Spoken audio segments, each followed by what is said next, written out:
The Toronto Blue Jays are forced into an impossible decision, and in what has been an exciting spring thus far for the Toronto Blue Jays, there is one player who has stood above the rest and has, quite frankly, folks, forced the Blue Jays' hand. And a new report has dropped surrounding some wild information surrounding this player's future with the team this upcoming season. I'm going to break down these reports and also discuss what it means going forward, as it has some unintended impacts on some very well-known Jays on this team right now. You're going to want to stay tuned for this new report, this new update, and a ton of other things on this episode of Spring Training continues to roll on, and opening day is about a month or so away. It's actually a month from tomorrow, I believe, March 27th. Before we get into it all, quick reminder, hit the subscribe button, ladies and gentlemen. Folks, we're going to be talking about a man that was recently signed in Eloy Jimenez, and he has suddenly forced the Jays' hand, and the situation has gotten quite interesting. You see here, the Eloy Jimenez situation is getting more interesting by the day. It's always been about health for him. He's not a perfect roster fit, but the upside of his bat might be too tempting for the Jays to not take him north. And of course, they signed him to a minor league deal. But the reason that this is so interesting is, folks, all of a sudden, he has been mashing in spring training. All the advanced analytics look good. He's absolutely crushing baseballs. Everything looks, quite frankly, folks, fantastic.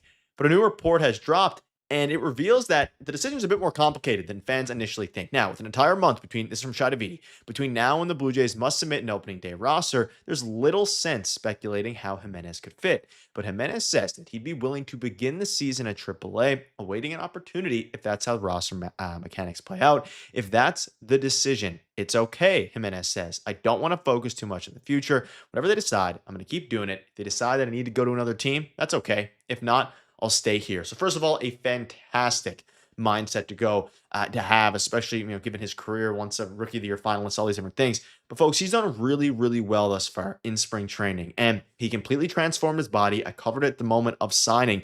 Hector Gomez, shout out to him. He was reporting that he completely transformed his body and that he's going to be preparing for a pretty exciting World Baseball Classic coming up. He's going to have lots of opportunities to showcase himself. But the Jays all of a sudden have a very intriguing kind of fit here with this team. You can see here, former top prospects Eloy Jimenez and Vladdy took divergent paths in spring training to get to spring training, of course. And while the latter was winning ALCS MVP, the former nearly retired. So Eloy Jimenez nearly retired, then he transformed his body, and now he's absolutely mashing in, albeit a pretty short spring training. And what that means, ladies and gentlemen, is, you can see this here first, and we'll dive into what it means for Davis Schneider and others. But Eloy Jimenez has 4 hard hit balls on 5 batted balls this spring, following his 109.4 mile per hour double in the 5th inning versus Detroit. Probably a good time to bump this piece on Jimenez again. And he has been crushing baseballs. The advanced analytics look fantastic. Yes, it's a short sample size, a small sample size, but this is someone who has done it before. He had back-to-back years with really good offensive stats, and really 4 years of 750 plus above 750 OPS plus, or OPS, of course, and then well above average OPS plus. He's been someone who's been good in the past, and of course, he was a bit out of shape back in 2024, was dealing with injuries, and he's finally healthy. But what does this mean going forward for the team? That's the question mark. Now, some people are speculating Davis Schneider being replaced with Eloy Jimenez. You can see here, Davis Schneider had an OPS of about 800, and his 15.9% walk rate led the team. If Eloy ends up making the team, I'd be stunned if it was at the expense of Schneider. He should be a lock for opening day. And this is something me and Keegan Matheson spoke about last week on our video. Davis Schneider, in theory, people think that he's a really good left-handed hitter. A pitcher who mashes against lefties, a good left-handed, pitching masher. He hasn't really been that. He's been better against righties, and he had above 800 OPS last year, but the Jays sheltered him and things like that. I do think with the ABS system and with the loyalty they've given, I think they're going to keep Davis Schneider on the team. But if you're looking for a fluid fit, specifically for Eloy Jimenez to replace, Davis is probably as fluid as it comes. And Damon made a tweet here. If Eloy does end up making the roster, the odd man out is either Nathan Lucas or Davis Schneider starting the year in AAA. Miles Straw is a worse hitter than both by a wide margin, but is the only viable backup center fielder. He's safe. I agree. Straw's safe. He has one of the best clubhouse presences on the team. That's what the boys were saying in the offseason. He's their best defender right outside of Dalton Varsho. So they're going to be keeping Miles Straw on the team, but then it goes between Nathan Lucas and Davis Schneider. And I don't think, even though Nathan Lucas, I believe, technically has an option left, I think Ben Nicholson-Smith recently came out and said they aren't going to option him down, just out of respect for him. But regardless, they could technically option down Nathan Lucas. Davis Schneider's another one who could potentially be on the way out by either trade or an option down. But again, it's not as seamless as people think. Yes, he's having a fantastic year, but you need to make room for him on the roster. And all of a sudden, the Jays may be forced into a pretty difficult situation here because if he continues to mash the way he has been, right? And again, he's been crushing baseballs. And let's say Davis Schneider starts a little slower. Again, we say Nathan Lucas. I think Nathan Lucas is probably safe.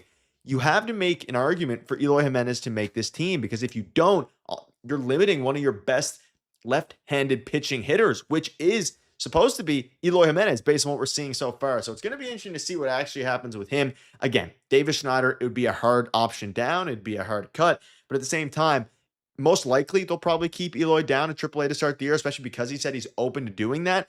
But you have to start to think about optimal lineups. And the Jays have had to make a lot of hard decisions in the past. And it's a situation that's going to keep developing the more that Eloy Jimenez hits. And one that if you look at potential, lineups here, and this shout out to Damon on Twitter, he did this as well. And he said, started playing around with the idea of Eloy making the opening day roster. And here's his projected lineup. Or predicted, either one. So you have his lineup versus righties where he's not in there. And of course, you have Jesus Sanchez starting, and that's supposed to stay left field. But you have a pretty good lineup against righties, right? I think the lineup against righties is set either way, no matter whether or not, Eloy makes it or Davis. But against lefties is where it gets interesting. So if you have Eloy, you could go Springer in right, Clement at second, Vladdy at first, Kazuma at third, and then Kirk, Schneider, Varsho. You put Eloy at DH. And then Jimenez. So in this instance, you're keeping both Schneider and Eloy Jimenez, even though, again, Davis Schneider isn't the lefty masher, at least he wasn't last year, that people think he is. So very interesting, right? At the end of the day here, I don't love having Schneider and Eloy Jimenez in the same lineup, but at the same time, it could make things work. What happens with Nathan Lucas here? This would be obviously in the scenario where Nathan Lucas isn't starting against righties and he's not starting against lefties. So where does he fit if they want to go with him, right? There's a lot of different question marks here, but folks, at the end of the day, they made a lot of additions this offseason, right? You look at the in and you look at the out. The biggest thing you're missing is Bo Bichette's bat, hopefully going to replace it by Kazuma Okamoto, though I don't necessarily, think Kazuma's going to get all the way there. He absolutely could get close. It's been like an A-grade offseason for the Jays, right? Pretty damn good. But at the same time, maximize the bats you have. And if Eloy could turn into somebody that he once was at the MLB level, hitting for an 891 OPS or even a 750, 800, whatever it ends up being, it could be 740. But if he mashes against lefties, his job is done. Let me know down below what your thoughts are on that, ladies and gentlemen, because spring training is officially upon us and roster decisions are very, very difficult at this point. I mean, we floated the idea about them trading Nathan Lucas. We floated the idea about them trading Davis Schneider. Maybe they go that route if Eloy Jimenez ultimately becomes, on the team and becomes a guy who continues to mash. But it's all going to depend on how he does. If he continues to mash balls, then of course we could see the story continue to get crazier and crazier. But either way, we'll keep you. The countdown to opening day is beginning to feel like the final seconds before a rocket launch, and suddenly the atmosphere around the Toronto Blue Jays is buzzing with energy. Just when fans thought spring training couldn't get more interesting, a fresh report has landed with revelations that could quietly reshape the team's future. Here on the Bluejays Report, we follow every twist of that story, and today's developments might be even more encouraging than anyone expected. Because hidden within the noise of spring training headlines is a powerful message about the organization's future. Prospect rankings have been updated, and they paint a picture of a farm system that is far stronger than many fans realize. Names like Trey Yesavage continue to shine brightly, standing at the top of the prospect ladder and representing the next great hope on the mound. Even more intriguing is how the young right-hander is being handled. According to reports, he is ramping up slowly but deliberately, preparing to throw live batting practice before the club decides when he will enter spring games. The key word surrounding him right now is simple yet powerful: healthy. That word changes everything. After a whirlwind year that carried him from the lower levels of baseball all the way to the biggest stage imaginable, the Blue Jays are wisely choosing patience. Rather than rushing him into a heavy workload, the plan is to deploy him in controlled bursts of 3 or 4 innings early in the season, allowing his arm to grow stronger while the team protects its most valuable investment.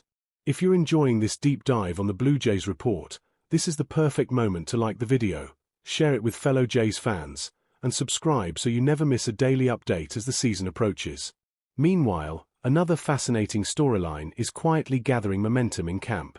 Veteran ace Max Scherzer has officially joined the club and appears to be accelerating through his preparation far quicker than expected. Initially, whispers suggested his debut might arrive weeks into the season, Yet now the possibility of seeing him take the mound much sooner is becoming very real. Suddenly, the Blue Jays rotation feels like a chessboard filled with strategic options. Young stars developing, veterans returning, and a farm system rising beneath them like the foundations of a new era. And as the final weeks of spring training unfold, one thing is becoming clear. This team may be building something far more powerful than anyone predicted. Stay right here with the Blue Jays Report, and don't forget to like, share, and subscribe, because the road to opening day is about to get very exciting. Baseball.